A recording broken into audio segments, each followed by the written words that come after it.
the best way to present yourself is to stand up forthrightly and to stretch out, and to occupy some space. And you make yourself sort of vulnerable by doing that because you open up the front of your body, right? But it's a sign of confidence. And that way people are most likely to give you the benefit of the doubt. And that's a good way to start regulating your mood. But not only does it directly regulate your mood to stand up, because it's so tightly associated, like postural flexion is associated with serotonin and emotional regulation, but also because if you straighten up and you present yourself in that manner, then other people are more likely to take you seriously. And that means they'll start treating you as if you're a number 1 lobster instead of a number 10 lobster. And that's another way that you can at least give yourself the bloody benefit of the doubt, right? And confront the world in a courageous manner. And that's a really good way of figuring out how to establish yourself in multiple competence hierarchies, because one of the general rules of thumb about how to be successful is to confront things that frighten you forthrightly and with courage. And that's kind of a universal strategy for success.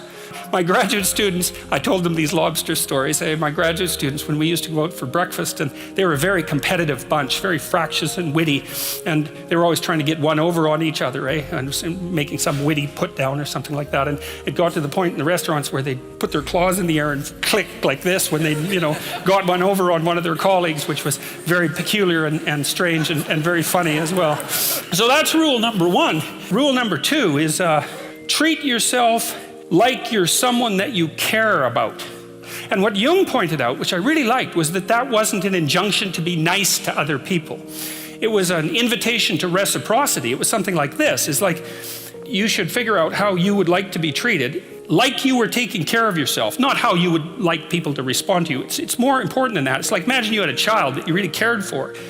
People will treat this child exactly like you want them to, but you have to figure out what that is. And so then you'd have to sit down for like a month and you'd think, okay, well, how do you want your child to be treated? You don't want everyone just to be nice to him, you want people to challenge him, and you want people to discipline him, and you want people to tell him when he's wrong. It's like, you don't just want everyone to be nice. That's pathetic. It's pathetic.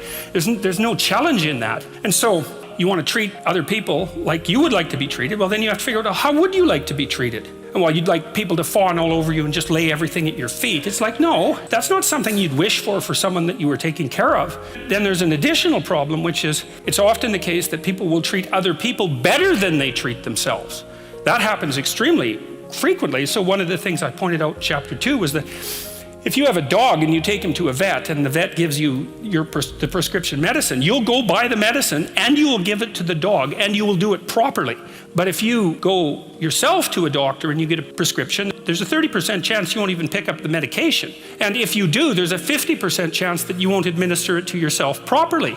And so I really thought about that. When I first came across that statistic, it was another one of those little facts. I thought, what the hell's up with that? It's like, you'll do it for your dog, so obviously you'll do it for something you care about, and you're conscientious enough so you'll actually do it. So like, why wouldn't you do it for you? Your dog likes you, even your dog would rather that you did, but you don't. It's actually one of the reasons that modern medicine doesn't work nearly as well as it could, because people just don't take their medication.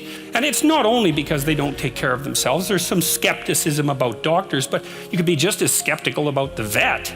So it's a deep meditation, I would say, and it's what I've done with these rules is they're very simple rules, and they're kind of comical and tongue-in-cheek in some ways, but what I've tried to do is like pull them apart and show what's underneath them, and to go down as deep as I possibly can. And in rule 2, it's a bit of a meditation on why people don't like themselves very much. And I think there's 2 reasons really, and one is that we're fragile and damageable and imperfect in multiple dimensions all the time, and that often just gets worse.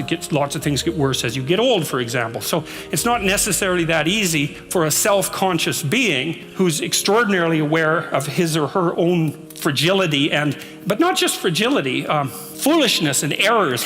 Like, you know yourself better than anyone else knows you, and you might have a certain amount of dislike for someone you know because of something they did, but you know everything you did. Jesus, that's a drag, man. You have to carry that along behind. It's like, really, I did that, So there's that. It's like you're weak and kind of useless and prone to temptation, and all those things, that just shouldn't be that way. And then you're also capable of pretty vicious acts of malevolence, and So you also know that about yourself. And so it's a real existential question for people. It's like, why the hell should you take care of something as sorry and wretched as you are?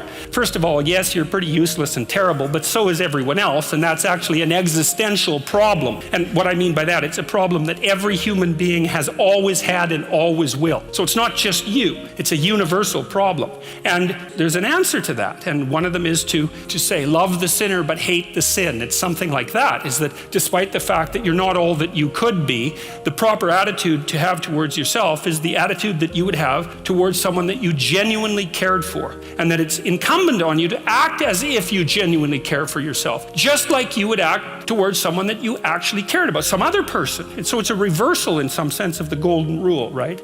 It's a discussion of why that's necessary. And also more than that, it's a discussion of why you have a moral obligation to do that. It's not just that you should because it would be better for you. You actually have a moral obligation to do that, I think, because you make the world a much better place, a much worse place if you don't take care of yourself. So you should bloody well take care of yourself. It's partly because you have something valuable to bring into the world. That's the thing about being an individual. It's the thing that Western civilization has always recognized, that as an individual, you have a light that you have to bring into the world. And that if you don't bring it into the world is a dimmer place. And that's a bad thing, because when the world is a dim place, it can get very, very, very dark. Not just so that you feel better, not just so that you're a number one lobster, none of those things. You need to take care of yourself because you're in the best position to do that. And it's necessary for you to take care of yourself. Despite the fact that we're mortal and vulnerable and self-conscious and capable, not only capable of doing terrible things, but actually do them. Despite all that, you still have that responsibility. I wanted to, hit the question as hard as I can to try to figure out, well, why people are contemptuous of themselves.